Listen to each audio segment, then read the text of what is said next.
yesterday, the House Task Force on the attempted assassination of Donald Trump had its final hearing. And for the hearing, they questioned U.S. Secret Service Acting Director Ronald Rowe concerning the two attempts on the life of then presidential candidate Trump, as well as the security failures of the agency.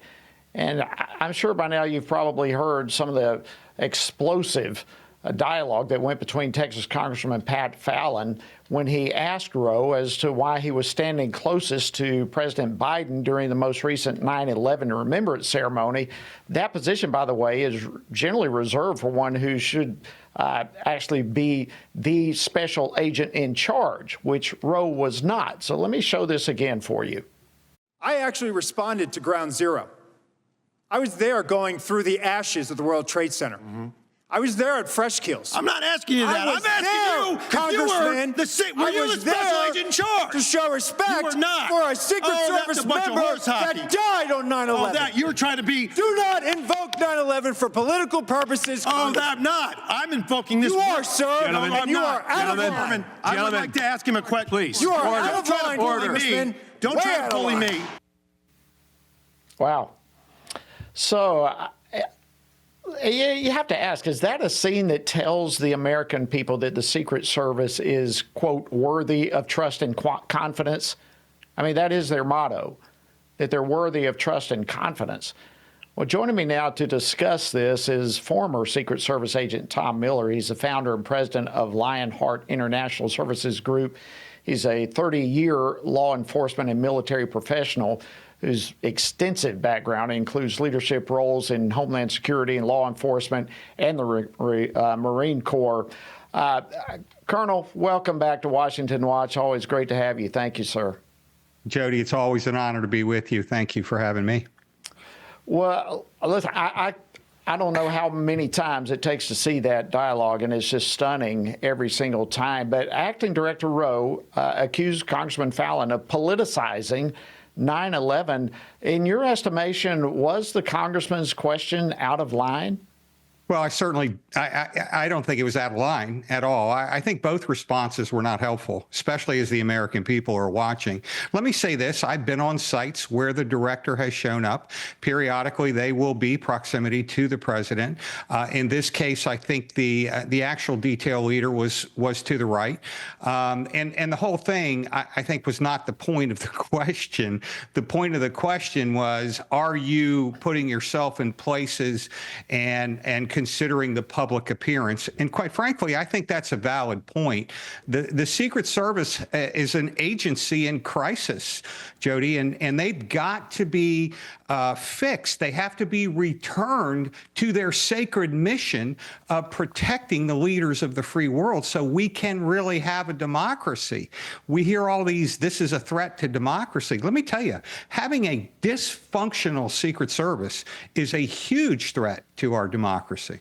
Great point. And, you know, I mean, we've been getting all this information. It's coming and going on the assassination attempts of then presidential candidate Trump. But are we getting to the root of the issue in all of this? Jody, you're spot on. And that's been my concern all along. I've listened to every minute of all of these hearings. Obviously, every Secret Service agent is seriously concerned.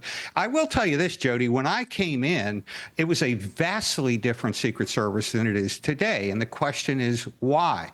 What got us to this point? And unfortunately, we're not hearing a lot of answers. We're hearing, oh, well, we didn't have radios that work. Oh, well, we stopped training. Think about that. The Secret Service is not training regularly.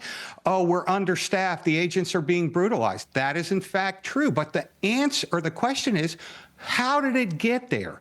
How did the leadership over the last, and I would argue, decade, it's not all on the current acting director Rowe, but he was in the place of power and position as the assistant director to oversee critical issues like what exactly did the Trump detail ask for? What exactly did you tell them they couldn't have? And I think until we get those answers, the Secret Service will continue to flail, because I don't know if you saw any any of the testimony yesterday regarding the folks that are leaving, but they're saying 60% of current agents have less than 10 years on the job. That's amazing to me. It's stunning and it's frightening. And listen, I appreciate you asking questions that, quite frankly, are not being asked. I mean, these are questions that need to come to the table, and we have a right to know where the Secret Service are on some of these issues. So what are some of your concerns? You've been there, you've seen this, you've been right in the thick of it. What are some of your concerns as you look at what's transpiring right now? Well, I think the goal of all of us, the American people, and certainly the leadership, is to get them healthy again.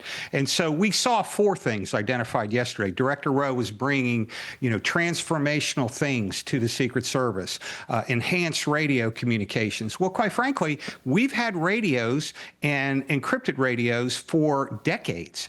And so the question is, what happened to what was in place to take us to the point now where you have, now get this, you have armed SWAT officers not able to communicate with armed counter snipers from the Secret Service. That's amazing. And you go down the list. He talked about, well, we're rolling out this new and innovative technology for drones. Well, as a Marine counterintelligence officer, we've been using drones for quite a long time.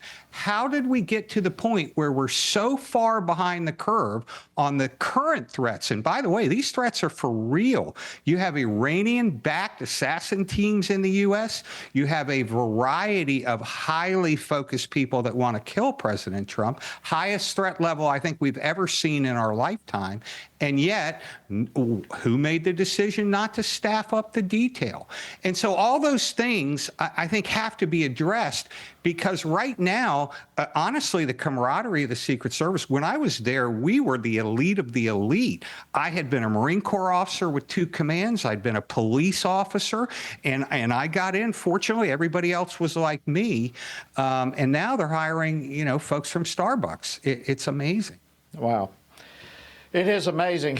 Colonel Tim Miller, I just, again, thank you for your service to our country. Thank you for all that you've just done so much, and we deeply appreciate it. Thank you for joining us on Washington Watch. As always, it's an honor to have you. Merry Christmas to you and your family.